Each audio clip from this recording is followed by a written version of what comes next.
Hi friends, ఇప్పుడు సంక్రాంతికి మేము మురుకులు చేసుకున్నాం చూడండి. ఇప్పుడే స్టార్ట్ చేస్తున్నాం మురుకులు. పిండిని బాగా జల్లించుకోవాలి మంచిగా, లేకపోతే మురుకులు చేసేటప్పుడు ఇబ్బంది అవుతుంది. కొంచెం రవ్వ కావచ్చు. ఈ సంక్రాంతి మీరే మురుకులు చేసుకుంటారో, మీరేమో అప్పలు చేసుకుంటారో కామెంట్ చేయండి. మేమైతే ఇప్పుడు మురుకులు స్టార్ట్ చేసాం. తర్వాత ఇంకా వేయాలి.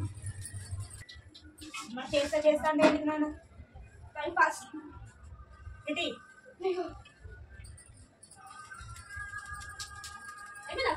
అయిపోయింది. మురుకులే తింటా.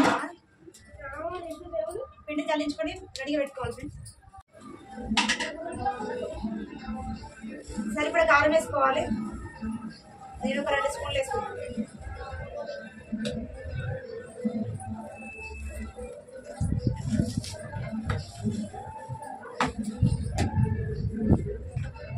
ఉప్పు,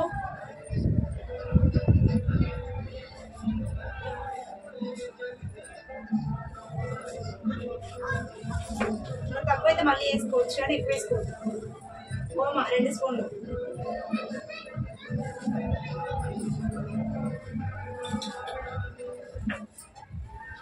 జీలకర్ర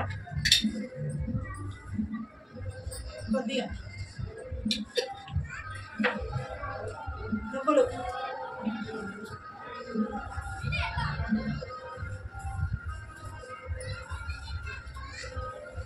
మొత్తం అన్నీ కలుపుకోవాలి. కొద్దిగా వంట సోడా వేసుకోవాలి. చిటికెడు, ఎంత ఎక్కువ కాదు. బాగా మిక్స్ చేసుకొని వేడి నీళ్ళు పోసుకోవాలి ఫ్రెండ్స్. బాగా వస్తాయి. వేడి నీళ్ళు పోసుకుంటే చాలా బాగా వస్తాయి. బాగా వేడి నీళ్ళు వేయద్దు, గోరువెచ్చగా ఉండాలి. చెయ్యి కొంచెం వేడిగా ఉంటుంది మన చెయ్యి. కొద్దిగా పోసుకుంటూ మొత్తం కలుపుకోవాలి. ఒకేసారి పోస్తే పిండి లూజ్ అయిపోతుంది. పిండి బాగా విసికి పెట్టుకోవాలండి. మనకు చేతికి అనుగుణంగా 2 ముద్దలు చేసుకొని బాగా విసుకోవాలి. పిండి బాగా విసుకుంటే మంచిగా వస్తాయి. ఇందులో బియ్యం పిండి పట్టించినప్పుడు 3 కేజీల బియ్యంకి 1/2 కేజీ శనగపప్పు, 1/2 కేజీ మినపప్పు, కొద్దిగా సగ్గు బియ్యం, ధనియాలు, చెక్క, లవంగాలు అన్నీ వేసి పిండి పట్టించుకోవాలి. అప్పుడు టేస్ట్ బాగుంటుంది.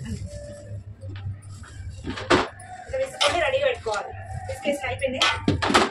ఇప్పుడు మనం కడాయి పెట్టుకుందాం.